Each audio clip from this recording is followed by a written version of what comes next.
Bueno, pues seguimos con este estudio del libro de...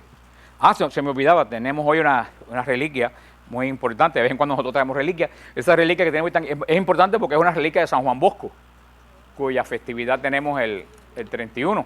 Así que al final de, como hacemos siempre que tenemos alguna reliquia de visita, al final del grupo, las personas que quieren vienen por el pasillo del medio, lo vamos a bendecir con la reliquia de San Juan Bosco. Recuérdense, como un muerto que tocó las reliquias de Eliseo en el Antiguo Testamento, pues volvió a la vida. Así que el culto a las reliquias desde el Antiguo Testamento tiene una mención y una importancia.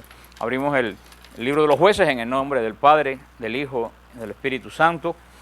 Amén. La semana pasada hablamos durante varias semanas, hablamos de Abimelec, de Gedeón, uno de los jueces, junto con la profetisa Débora, uno de los jueces que más a mí me gusta de todo el Antiguo Testamento, y estuvimos hablando bastante, inclusive las cualidades, las virtudes y los defectos de Gedeón, y terminamos pues el estudio, ya cerramos la clase sobre este juez de la Biblia el año pasado, y ahora entre el libro de los jueces viene un paréntesis en el capítulo 9, que es un paréntesis dedicado a Abimelec.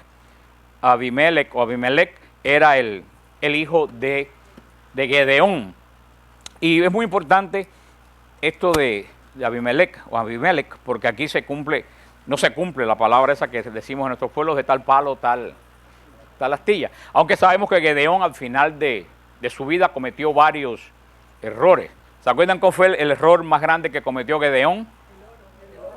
¿Pero qué hizo con el oro? Un efod. En vez del efod del templo, hizo un efod que terminó dando un culto pagano al efod. Entonces vemos cómo Gedeón, con todo el bien que hizo, con toda la enseñanza que nos dio Gedeón, al final de su vida, se contaminó por el oro. El oro lo llevó ¿a qué? A la idolatría. La idolatría lo llevó ¿a qué? A tener muchas mujeres y a tener muchos hijos bastardos, y uno de estos hijos fuera del orden de Dios que tuvo Gedeón fue Abimelec. A mí me gusta decir Abimelec. ¿Qué es lo que quiere decir Abimelec? Quiere decir en hebreo, mi padre es rey. Ya de antemano vemos que el nombre de Abimelec es una mentira, porque Gedeón nunca fue rey. ¿Se acuerdan cuando Gedeón quisieron proclamarlo rey, que dijo, el único rey es el Señor? Gedeón no quiso ser rey, sin embargo Abimelec se pone, mi padre es rey. Ya podríamos ver la vida de Abimelec, ya empezó tremendamente mal. Y aunque Abimelec vio el mal ejemplo de Gedeón en su familia, es que también lo que sucede con Gedeón y con Abimelec también es otro refrán, que lo que empieza mal termina peor. Y eso fue lo que pasó. Y la responsabilidad que tenemos nosotros con nuestros hijos, de la forma que educamos y de la forma que... Y lo que le dije la semana pasada, la responsabilidad que tenemos sobre las generaciones que salen de nosotros. ¿Se acuerdan que yo se lo dije la semana pasada? Que nadie habla de eso. Tenemos una gran responsabilidad, porque nosotros no estamos educando un hijo, no estamos educando un hijo. Estamos educando a generaciones que van a salir de ese hijo por siglos de siglos que ustedes no tienen ni idea, porque si se ponen a pensar, cada uno de nosotros somos producto de generaciones que llegamos hasta la creación, nuestros ancestros, y de nosotros van a salir nuevas generaciones de adoradores de Dios, de servidores de Dios, o van a salir nuevas generaciones dañadas. Todo depende de lo que nosotros hagamos, porque en mí y en material, como dice, pero sobre todo también lo que nosotros hagamos. Muy importante, porque muchas veces se pierde por lo que nosotros hacemos. Y no nos damos cuenta que Gedeón hizo un mal, porque el material sí pertenece al Señor que siembra, pero a nosotros pertenece, porque si yo le dije la semana pasada que la piedra se puede romper a golpe.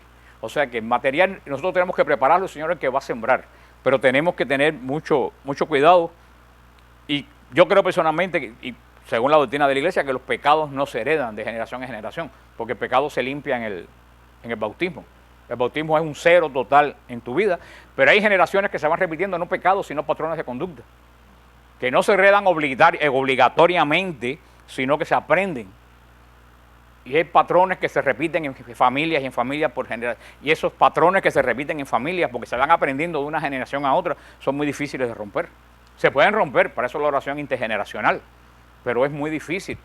Pero mejor que pretender que de aquí a 300 años alguien sane nuestra generación, es mejor nosotros empezar haciendo una buena generación. Y aprendiendo de la palabra de Dios, porque se acuerdan lo que yo le dije, que la palabra de Dios es el GPS de nosotros. Es el que nos dice pues dónde tenemos que coger. Y los que leen la historia de Gedeón, los que leen la historia de los diferentes patriarcas de la Biblia, se pueden dar cuenta una mala acción, un mal escogimiento en la vida, los males que puede causar vuelvo a repetir, porque eso no lo pensamos, no en una persona. ¿En qué? En generaciones. Porque nunca pensamos en generaciones. Pero desde que ustedes tienen un hijo, ustedes son responsables de una generación que va a salir de ese hijo. Y si tienen muchos hijos, son responsables de muchas generaciones que no saben que van a llegar hasta el final de los tiempos si no se rompe por algún lado y se estanca la familia porque no pueden tener hijos, lo que sea. Pero yo creo que nosotros tenemos que pensar un poquito más en nuestros hijos inmediatos, sino en qué generación estamos nosotros formando. Y mira el ejemplo de Gedeón. Empezó muy bien, pero evidentemente algo falló. Porque este muchacho, desde que le pusieron el nombre, se lo pusieron mal. Porque a este muchacho alguien le puso el nombre. Él no se puso el nombre él solo. Alguien le puso el nombre y comenzó con un nombre equivocado. Mi padre es rey. Ya imagínate el resto.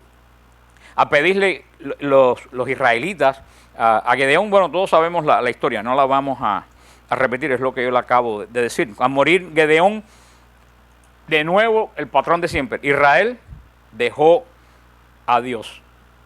¿Y qué hizo Israel? Adoró a los dioses paganos. Lo mismo que venimos viendo desde Otoniel, desde Débora, es el patrón de los jueces, de todos los jueces.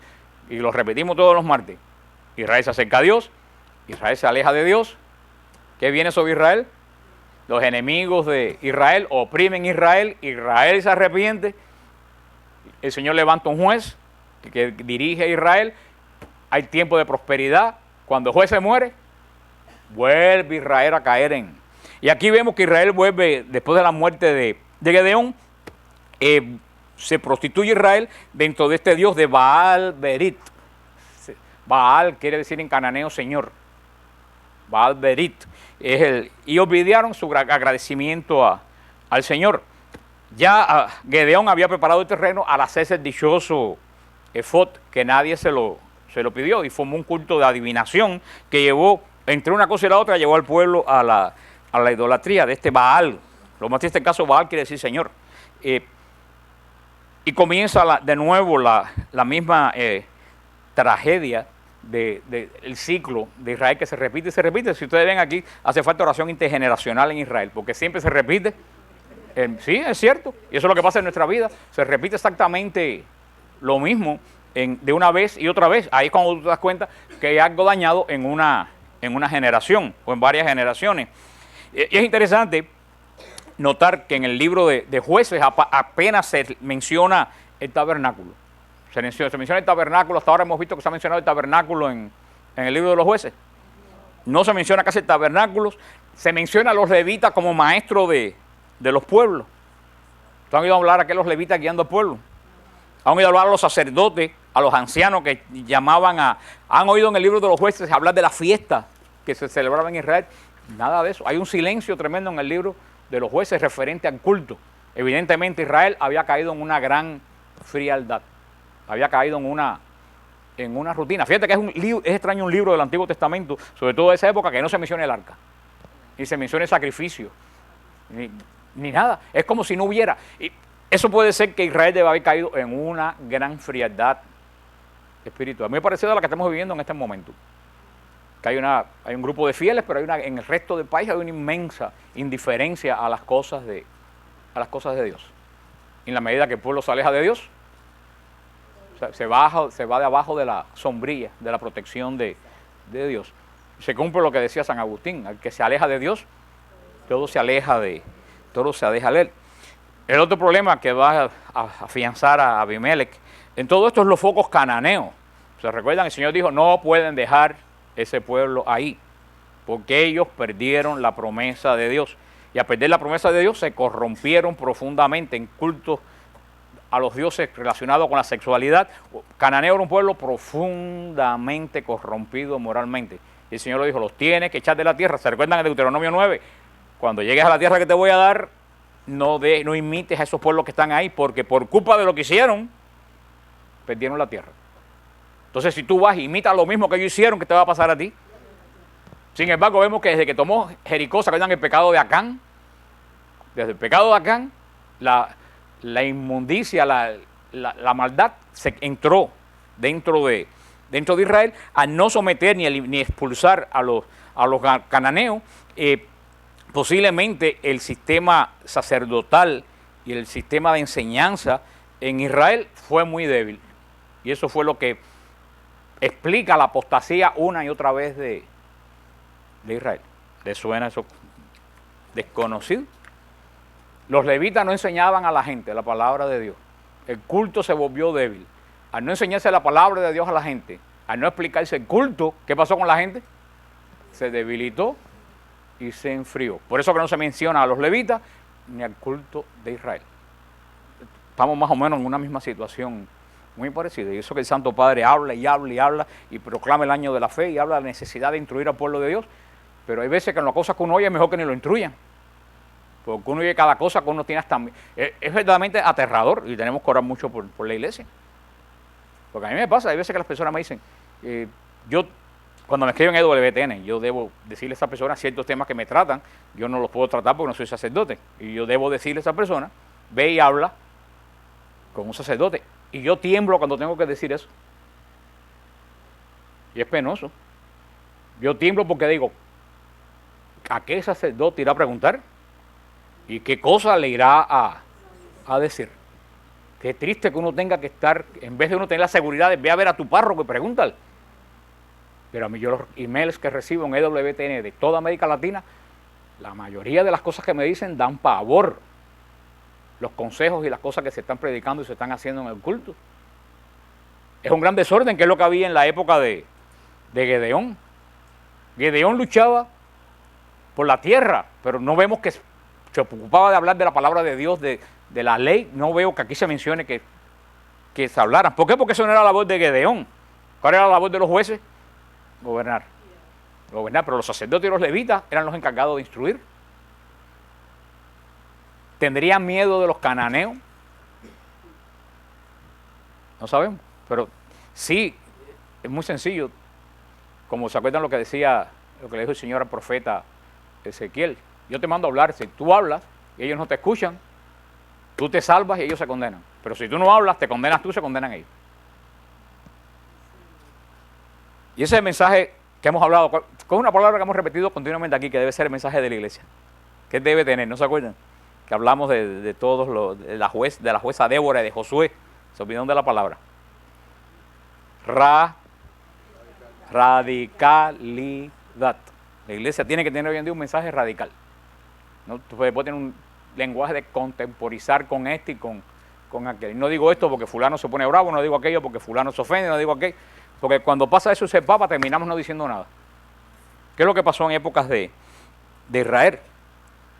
Debilidades y errores de este personaje que vamos a leer, Abimelech. Era ambicioso de poder, ambicionaba el poder. Y junto con la ambición de poder, era cruel. Aprovechó la posición de su padre sin imitar su carácter. Eso fue también algo terrible que hizo Abimelech. Aprovechó la situación de que su padre era juez, pero no imitó el carácter de Gedeón. Mira, tú eres una persona cruel que hizo matar, vamos a ver, a sus 69 hermanos y medios hermanos. ¿Se acuerdan que eran 70 hijos? Para quedarse él solo. Y hay una cosa que es terrible y quizás se deba a que el poder tiene una forma de apoderarse y de controlar a la persona que lo usa. A veces que la persona que tiene poder es controlado por el mismo poder que él tiene. O sea que la persona, en vez de con el poder controlar a los demás, termina siendo controlado él por el mismísimo poder. Y eso lo vemos hoy en día con todos estos populistas y todos estos pseudomesías que nos han aparecido por todos lados. Abimelech va a tener el mismo problema que más tarde va a tener Herodes en la época de Jesús. Es una persona que Abimelech sabía que él estaba seguro que no era qué cosa, que no era rey ni hijo de rey. Y eso lo va a hacer extremadamente, no malandro, lo va a hacer extremadamente suspicaz con todo, desconfiado absolutamente de todo, porque no hay nada que te haga más desconfiado que la inseguridad. La inseguridad a uno lo hace desconfiado en todos los niveles, como de la vida. Si tú eres desconfiado, tú vas a estar inseguro en todo, en tu vida, en tu familia, en tus amistades, en tus relaciones. La inseguridad te hace tremendamente desconfiado. La desconfianza muchas veces te lleva a la crueldad. Y él sabía que aunque se llamaba hijo de rey, él de rey no tenía nada. Y es lo que va a pasar a Herodes. Herodes no era rey, Herodes el grande. Él no era judío, Herodes el grande, ni siquiera era judío, era moabita, de la parte de ahí donde está Petra, de esa parte de por ahí. Y por eso que Herodes el grande fue tan cruel, porque como sabía que no era rey, tenía miedo que en cualquier momento le quitaran la corona. Abimelech quiso el poder, pero llegó un momento que Abimelech ya no tenía el poder lo tenía a él. Y ahí es cuando las cosas se empiezan a complicar. Y su ambición de poder lo llevó no solo a aniquilar a sus hermanos, sino a ciudades enteras que no se quisieron someter a él. Nada más que la muerte podía terminar con este impulso que tenía Abimelech. Y vamos a ver cómo termina Abimelech, porque tiene una tremenda enseñanza el término de Abimelech. Un versículo importante de este capítulo 9 de los Jueces es cuando dice: así pagó Dios a Abimelech, el cual se hizo contra su padre, matando a sus 60 hermanos, y todo el mal de los hombres de Siquén lo hizo Dios volver sobre sus cabezas, y vino sobre ellos la maldición de Jotán, hijo de Jerobaal. Este capítulo, que vamos a verlo después, nos dice algo muy grande, y queremos hablar continuamente. Todo lo que tú haces viene hacia ti. Todo, lo bueno y lo malo. Eso es algo que he aprendido en la vida, es eso. Yo lo he aprendido, que todo lo bien que tú haces, el bien regresa a ti. Todo el mal que tú haces, el mal regresa a ti. No como castigo, sino como enseñanza y como justicia. Porque recuerden que dijimos que Dios es misericordioso, pero no es bobo. Y recuerden que dijimos, cuando explicamos, dijimos bien claro, que la justicia de Dios, yo sé que ustedes ni se acuerdan ya que yo dije, pero dijimos que la justicia de Dios no es ira, sino es que Dios rechaza por naturaleza todo lo que es malo, porque en Dios no hay mal. Y todo lo que es malo no es que Dios lo odie, sino que Dios lo rechaza. Es como dos imanes que se pegan, ¿qué es lo que hacen? Positivo. Eso es Dios con el mal. O sea, no es que Dios odie al mal, es que como en Dios no hay mal, Él rechaza todo lo que es malo. Y al quedarse fuera de la protección de Dios, vemos lo que sucede. Otra de las características que tenemos, porque vamos a leer por encima así Abimelech, que no es muy largo tampoco el capítulo 9. Otra también, y esto es culpa también de Gedeón. Abimelech es hijo de Gedeón, que es un judío. ¿Se acuerdan de qué tribu? No. ¿De quién? De Manasés. Bingo. Vamos a ver si es verdad, no vaya a ser que me hayas pegado aquí un forro tuyo y meta a Gedeón en una tribu que no era, y después esta noche me salga Abimelech. No, Madianita, has entregado las manos de Madian. No, Madian no es una tribu. Madian era el pueblo que venía a atacar a Gedeón. Bueno, después investigamos ese, para que hago preguntas que ni yo mismo sé. Pero porque ya no me acuerdo ya de quién, pero para mí que era de Manasés, yo estoy casi seguro que era de Manasés. Pero una cosa muy importante, Abimelech era hijo de un judío con una cananea. ¿Ustedes ven cómo se va complicando la cosa en la familia? Es que el Señor lo va complicando. El Señor lo dijo bien claro: no se junten con mujeres de otras creencias, de otras naciones. No por racismo ni por nada, porque esa persona tiene sus dioses y al alar gallos te van a corromper a ti. El Señor lo dijo bien claro: no te puedes casar con... Y ya vemos que Gedeón se casa con una de las enemigos del pueblo de Israel. Y de esa unión, mira fíjate lo que sale. Y eso es lo que muchas veces vemos, y es como el refrán ese que no está en la Biblia, pero dice: cada oveja con su pareja. Y es lo que muchas veces los hijos no escuchan, y cuando se vienen a dar cuenta ya es demasiado tarde. Porque pensamos que no lo sabemos.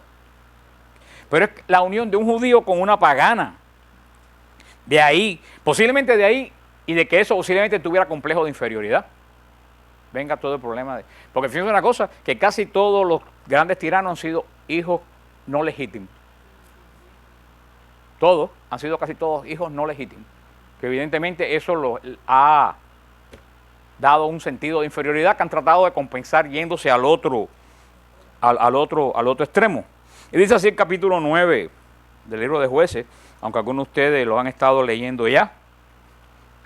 Dice, Abimelech, hijo de Jerubbaal, marchó a Siquén, donde los hermanos de su madre, y les dijo a ellos y a todo el clan de la familia de su madre, digan esto por favor a oído de todos los señores de Siquén.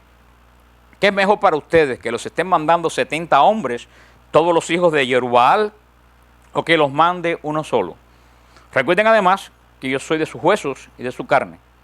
Los hermanos de su madre hablaron de él en los mismos términos a todos los señores de Siquén, y su corazón se inclinó hacia Abimelech, porque se decían, es nuestro hermano. Le dieron 70 ciclos de plata del templo de Baal-Berit, con los que Abimelech contrató a hombres miserables y vagabundos que se fueron con él. Fueron entonces a casa de su padre en Ofrá y mató a sus hermanos, los hijos de Jerubbaal, 70 hombres sobre una misma piedra. Solo escapó Jotán, el hijo menor de Jerubbaal, porque se escondió. Luego se reunieron todos los señores de Siquén y todo Bet-Miló, y fueron proclamando rey Abimelech junto al Teberinto en la estela que hay en Siquén. Que el Señor añada bendición a su santa palabra. Vemos aquí varias cosas. ¿Se acuerdan cómo mentan aquí a Gedeón? ¿Cómo mencionan aquí a Gedeón? Jerubbaal. ¿Se acuerdan que a Gedeón le decían Jerubbaal? ¿Por qué? Porque derrotó a Baal. ¿Se acuerdan cuando cortó el árbol, rompió el altar de Baal? Y ahí le dijeron Jerubbaal, el que derrotó a Baal. Por eso que en el capítulo anterior, en el 7 y en el 8, casi no se menciona a Gedeón con el nombre de Jerubbaal. Una sola vez. Se menciona siempre con el nombre de Gedeón. ¿Y ahora cómo se menciona? Jerubbaal. ¿Qué quiere decir? El que vence, el que derrotó a Baal. ¿Tú sabes por qué lo dicen? Como una advertencia. Mira cómo el hijo del que derrotó a Baal termina sirviendo a Baal, al Baal que fue derrotado por su padre. Y fíjate, hasta ese momento, durante el tiempo de Gedeón y de los jueces, de Débora, de Otoniel, de todos los jueces, el Señor es el que hablaba a Israel. Y la gente oía al Señor. En este caso, Israel oyó al Señor. ¿A quién oyó? A Abimelech. Le dijo, mira, es mejor que me elijan a mí. Vemos cómo Israel transfiere su obediencia de Dios a la obediencia de un hombre. Y ahí se forma un ídolo y se forma un tirano. Y ahí sí tenemos un problema. Y sigue pasando hoy en día. Transferimos la obediencia a Dios a la obediencia política a una persona o a otras cosas y las naciones se pierden. Es exactamente igual, con un poquito más de educación, con medios de comunicación, pues uno dice, mira, yo soy el que los voy a redimir a ustedes porque hasta ahora todo está equivocado y todo lo vamos a hacer nuevo. Y termina haciendo lo mismo y peor. Y sigue la gente siguiéndolo.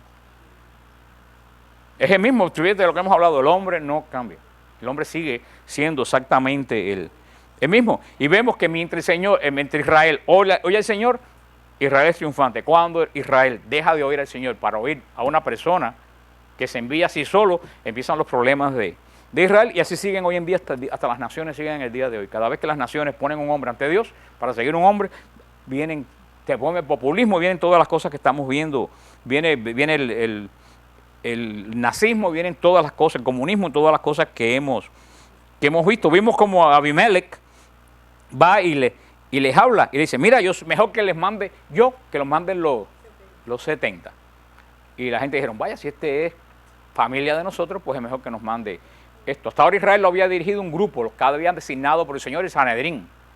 Y en este caso eran los designados, evidentemente eran los hijos de Jerubbaal los que estaban guiando a Israel. Y él va y se propone como rey, cuando continuamente el Señor había dicho, y no había, este es el primer intento de tener un rey en Israel. Y dice que, fíjate, ¿de dónde sacaron? Ay, Señor, por eso uno no sabe para quién siembra. ¿De dónde sacaron el dinero? Del altar de Baal-Berit. ¿Dónde estaba qué cosa? Todo el oro y la plata que recaudó Gedeón. Mira dónde va a parar muchas veces los esfuerzos de nosotros. Porque tú no sabes para quién tú estás trabajando ni para quién tú estás sembrando. Pero la cosa empezó mal. ¿Por qué la cosa empezó mal? Porque Gedeón pidió el dinero cuando no tenía que pedirlo. Y ahí empezó todo este problema de, fíjate cómo una acción irresponsable puede tener consecuencias terribles hasta en contra de una nación. Porque ¿quién iba a pensar cuando Gedeón pide el oro que eso iba a servir para matar y exterminar a la nación? Años después. Pero sabemos, lo que empieza mal termina peor. Y ya todo empezó cuando Gedeón pidió oro sin que nadie se lo indicara, desobedeciendo a Dios. Todo el problema comienza con el oro. Eso es lo que va engendrando poder, lo que va engendrando la ambición. Y aquel dinero, aquellas joyas que Gedeón pidió, ¿para qué termina? Para asesinar a su pueblo, para asesinar a los 69 hermanos, y solamente se salva el más joven, Jotán. Y dicen en 9:7, se le anunciaron a Jotán, quien se colocó en la cumbre del monte Garizim. Esto es muy importante, ya hemos visto Garizim anteriormente. ¿Se acuerdan dónde hemos visto Garizim? Se les olvidó. Garizim es el monte donde se pusieron las 6 tribus de Israel que dijeron las bendiciones. Y en el monte Ebal, ¿se acuerdan? Estaban las tribus que dijeron las maldiciones cuando se renovó la alianza. O sea que en este monte, en el Garizim, es donde se proclamaron las bendiciones de lo que iba a caer sobre Israel si Israel era fiel a la ley que el Señor le había dado. Y Jotán increíblemente se sube al mismo monte donde después los samaritanos van a hacer el templo. Y dice, escúchenme, señores de Siquén, y que Dios los escuche. Los árboles se propusieron ungir a uno como rey. Dijeron al olivo, sé tú nuestro rey. Le respondió el olivo, voy a renunciar a mi aceite, con el que son honrados los dioses y los hombres, para ir a mecerme por encima de los árboles. Los árboles dijeron a la higuera, ven tú y reina sobre nosotros. Le respondió la higuera, voy a renunciar a mi dulzura y a mi sabroso fruto, para irme a mecer por encima de los árboles. Los árboles le dijeron a la vid, ven tú y reina sobre nosotros. Le respondió la vid, voy a renunciar a mi mosto, que alegran a los dioses y a los hombres, para ir a mecerme por encima de los árboles. Todos los árboles dijeron a la zarza, ven tú, reina sobre nosotros. La zarza respondió a los árboles, si con sinceridad vienen a ungirme a mí para reinar sobre ustedes, lleguen y cobíjense a mi sombra. Y si no es así, brote fuego de la zarza y devore los cedros del Líbano. Ahora pues, han obrado con sinceridad y lealtad al erigir rey Abimelech. Se han portado bien con Jerubbaal y su casa, y lo han tratado según el mérito de sus manos. Mi padre combatió por ustedes, arriesgó su vida, los libró de la mano de Madián, y ustedes se han alzado hoy contra la casa de mi padre. Han matado a sus hijos, 70 hombres sobre una misma piedra, y han puesto por el rey Abimelech, el hijo de su esclava, sobre los señores de Siquén. Puede ser eso, hermano. Si pues han obrado con sinceridad y lealtad con Jerubbaal y con su casa en el día de hoy, que Abimelech sea su alegría y ustedes la suya. De lo contrario, que salga fuego de Abimelech y devore a los señores de Siquén y de Bet-Miló, y que salga fuego de los señores de Siquén y Bet-Miló y devore a Abimelech. Y Joán huyó, se puso a salvo y fue a ver donde se estableció lejos del alcance de su hermano Abimelech. Vemos cómo Jotán ya se introduce aquí lo que Jesús después va a utilizar con tanta facilidad, la parábola, que es una enseñanza a través de algo que la gente conoce y ve, que nosotros no conocemos estos árboles porque no estamos rodeados de y por eso él pone esta parábola. Primero, por importancia, va mencionando a los árboles, le va diciendo, el primero de los árboles es más importante, el olivo, es el árbol más importante de Israel. ¿Por qué? Porque de él se sacaba ungüento para las heridas, se sacaba para alumbrar el aceite, se usaba para ungir el altar y las cosas santas de Israel, se curaban las heridas y la gente se bañaba con él. Porque recuérdense que había más aceite que agua. A nosotros nos parece extraño, pero ellos se bañaban con aceite y después se raspaban con una especie de espátula. Porque ellos lo que casi no había era agua para gastar agua como nosotros la gastamos hoy en día. Por eso el aceite es símbolo del Espíritu Santo. Porque tiene todas esas cualidades. Alumbra, sana, limpia. Todas estas cosas son características. Por eso, por importancia de árboles, fueron al árbol más importante. ¿Y qué la higuera dijo? ¿Qué va si yo estoy contento con lo que yo soy y el servicio que presto? A mí el Señor no me ha puesto para estar por encima de todos los árboles, sino ¿para qué? Para hacer lo que tengo que hacer. Dar fruto, ¿para qué? Para que hagan ungüento, para que hagan aceite, para que hagan... Y después fueron ¿a qué? A la higuera, los que dan los higos, los que hemos ido a Jericó, los higos de Jericó. Esa higuera que solamente la hay en Israel, esos higos espectaculares. ¿Y qué dijo la higuera? Pero si yo doy un fruto que la gente se vuelve loca por comer los frutos, esa es mi misión en la vida, ¿para qué yo quiero ponerme por encima de todos los árboles? Fue a la uva, fíjate cómo va por importancia, fue a la uva, que también se cultivaba en toda esa área de Jericó, y la uva dijo, yo tengo lo mío, de mí se sale el vino con lo que se alegran los pueblos. Y por último, ¿a quién fueron? A la zarza. Si ustedes no han visto una zarza, no, pero una zarza en el desierto es un arbolito de este tamaño así, lleno de espinas. Por eso que dice aquí, por eso que dice Jotán. Fíjense quién fue el que aceptó el cargo de rey. La zarza no da absolutamente nada, no tiene nada que hacer, lo único que da es arañazos a todo el que se acerca a él. Araña, es árida, coge fuego y arde rápidamente. O sea, la zarza no da absolutamente, y el que no tenía nada fue que dijo, ok, yo quiero ser el rey. Y eso va en la vida. Muchas veces los que quieren ser rey son los que no tienen absolutamente nada que hacer con su vida ni dar con ella, porque solamente se sirven ellos mismos. Aquí el Señor, a través de Jotán, le dice a Israel, nos dice a nosotros, que tú te tienes que contentar con producir lo que el Señor te ha dado, y para lo que el Señor te ha dado. Ninguno de estos árboles fueron llamados a ser rey. Ellos estaban llamados ¿a qué? A producir el fruto específico, porque ni la uva es higo, ni el higo es aceituna. Cada cual tiene su función en el reino de Dios. Cada cual tiene que decir, bueno, ¿qué soy yo? Ahora, si tú eres zarza, y miren que hay zarza. Mire que yo conozco zarza, gente espiritual árida que no dan nada ni tienen nada. Y que si tú te arrimas a ellos solamente sacas arañazos. Ni sombra, no da nada. Muchas veces esas son la gente que quieren destacarse. ¿Qué es lo que le pasó a Abimelech? Pues posiblemente no tenía absolutamente nada que dar y estaba lleno de complejos de inferioridad. Y tenía que buscar algo porque no tenía nada. Ahora yo estoy seguro que si se busca para qué sirve la salsa hubiera tenido algún empleo, porque el Señor no hace nada que no sirva. La salsa puede haber que haya servido para hacer fuego, para hacer una cerca que los animales salvajes no vinieran. ¿Tú sabes lo que la salsa tenía que hacer? Buscar para qué yo sirvo y para qué yo estoy hecho. No buscarse un título para el cual él no había sido llamado ni hecho. Eso es lo que pasa a mucha gente. Tenemos que preguntar. Todos tenemos una función. Hasta la zarza tiene una función en Israel. Todos están que yo tengo que buscar cuál es mi función en el reino de... Y si tú eres uva, no te creas dátil. Si tú eres dátil, no te creas olivo, no te creas... cada cual tiene que saber, y ustedes se reirán, pero mucha gente que no sabe qué cosas son, y por eso hay tanta gente que hace tanto daño a todos los niveles, por meterse a hacer lo que no está llamado. En todo, desde el nivel más bajo hasta el nivel más alto.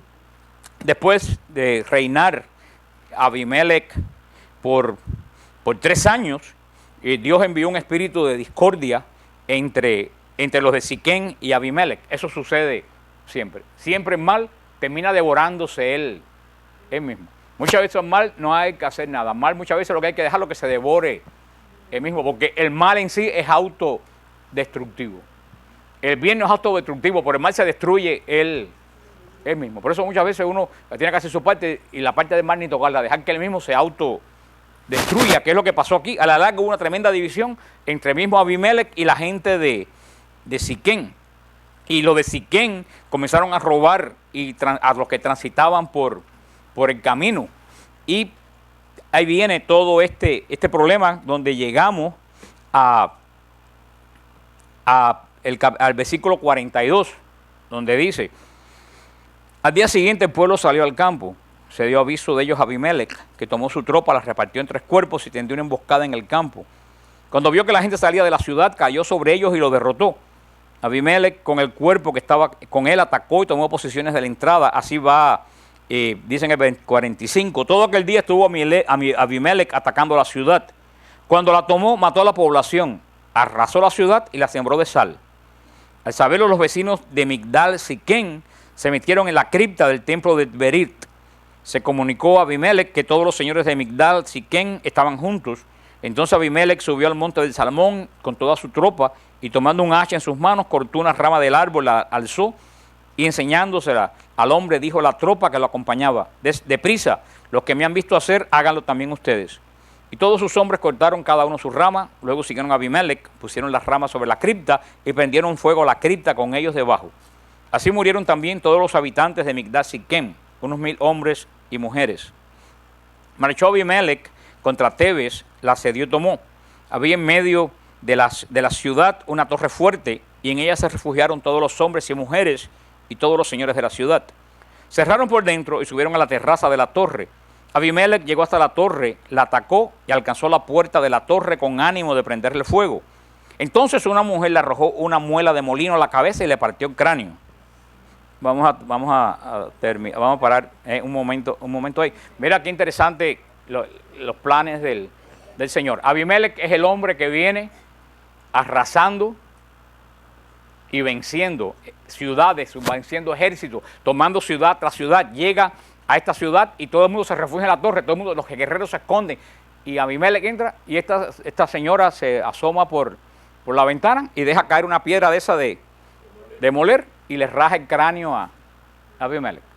Esto después lo vamos a ver también en David y Goliat.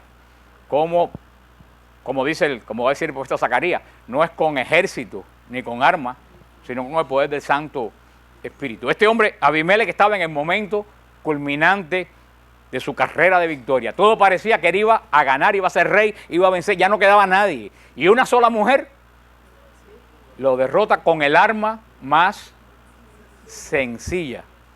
¿Con qué arma?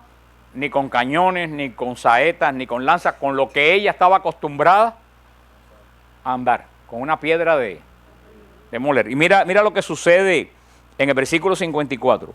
Él llamó enseguida a su escudero y le dijo, desenvaina tu espada y mátame, para que no se diga de mí, lo ha matado una mujer. Su escudero lo atravesó y murió. Cuando la gente de Israel vio que Abimelec había muerto, se volvió cada uno a su lugar. Que el Señor añada bendición a su santa palabra. Aquí hay una enseñanza muy, muy grande con esto. Vemos lo que decíamos al principio. ¿Cuál era según esto que hace Abimelec? Abimelec, esta mujer, con una cosa de cocina, le raja la cabeza. ¿Y qué dice Abimelec a su escudero? Mátame. No sabemos si se iba a morir o no. De momento sabemos que le rajó la cabeza, pero él quería morir. ¿Por qué él quería morir? Para que no se dijera que una mujer lo venció. ¿Cuál ustedes creen que era el gran problema de Abimelec? Complejo, por ejemplo, algo más que complejo. Soberbia. Había una soberbia gigantesca en su corazón, que no se diga, si me matan los guerreros de Siquén luchando, está bien. Porque, ¿cómo vencí? Luchando como un posible rey. Pero que no se diga que una mujer me derrotó, porque la mujer era lo más indefenso, y menos que me derrotó con un artefacto de la cocina. Hermano, esto tiene una gran enseñanza, porque eso fue lo que le pasó al demonio con María. Al demonio no le importa ser derrotado por Dios. Si el demonio es derrotado por Dios, él dice, claro, ¿cómo va a derrotar si es Dios Todopoderoso? Claro, pero el demonio no soporta que una muchacha de 13 o 14 años le haya roto la cabeza con el sí que María dio. Por eso que el demonio odia a María. Mira qué tal soberbia. Mátame tú antes que se diga que una mujer me derrotó. Y eso es lo que dice el demonio. Prefiero desaparecer antes que se diga que una mujer. Ese es el odio que le tiene el demonio a María, porque el demonio de la misma calaña fue el que habitó y guió a Abimelec. O sea, que aquí vemos una gran enseñanza respecto a la salvación. Ya conocemos algo del demonio. El demonio de Abimelec, ¿cuál es el gran problema? La soberbia, una soberbia desmedida. Y eso casi siempre es defecto de casi todos los dictadores y casi todos los líderes de muchos pueblos que lo llevan a una soberbia desmedida. Yo me lo sé todo, a mí nadie me tiene que decir absolutamente nada, ni tengo que oír a nadie porque yo sé lo que conviene, porque yo tengo una verdad que es la que yo quiero que todo el mundo siga. Y vemos cómo por eso tiene una gran relación esto con María, aunque no parezca bien, porque vamos aprendiendo el corazón del demonio en el corazón de Abimelec. ¿Cuál es el grito de Abimelec? Prefiero morirme antes que una mujer me derrote. No, porque la muerte era la derrota. Eso es lo que era la muerte, era que lo hayan tumbado del caballo, que le hayan roto la cabeza, eso era la derrota. Y por eso vemos el odio que el demonio le tiene a María. A él no le importa que Dios lo derrote, no le importa que Jesús lo reprenda, no le importa que el Espíritu Santo saque a la gente del corazón, saque a la gente del corazón. A él lo que le enfurece es saber que una mujer lo sigue derrotando. Y ese es el odio que tiene el demonio a María a través de todas las generaciones. Dice, terminando en el versículo 56, así devolvió Dios a Abimelec, lo que leímos al principio, el mal que había hecho su padre al matar a sus 70 hermanos. Y también sobre la cabeza de la gente de Siquem hizo Dios caer toda su maldad. De este modo se cumplió en ellos la maldición de Jotán, hijo de Jerubbaal. Y así termina esta historia tan penosa y terrible de Israel. Y fíjense, ¿qué números vemos aquí que se repiten los hermanos? 70. Los hermanos eran los que tenían el pacto de Dios, el número 7, pero ampliado, tenían la plenitud del pacto. ¿Y qué hizo Abimelec? Se salió del pacto y quiso llevar el pacto él a su persona sin él estar, porque porque Abimelec no podía estar en el pacto. Porque era hijo de una cananea. Y en la cultura oriental, quien da la nacionalidad es la mujer. Inclusive en los judíos, hoy en día en los judíos, una persona es hijo de un judío con una cristiana y nace en Jerusalén, pero no es judío. Tiene que pasar por el proceso de conversión. Pero si nace en Nueva York de una madre judía, es judío. Porque la madre es la que da la pertenencia a la nación.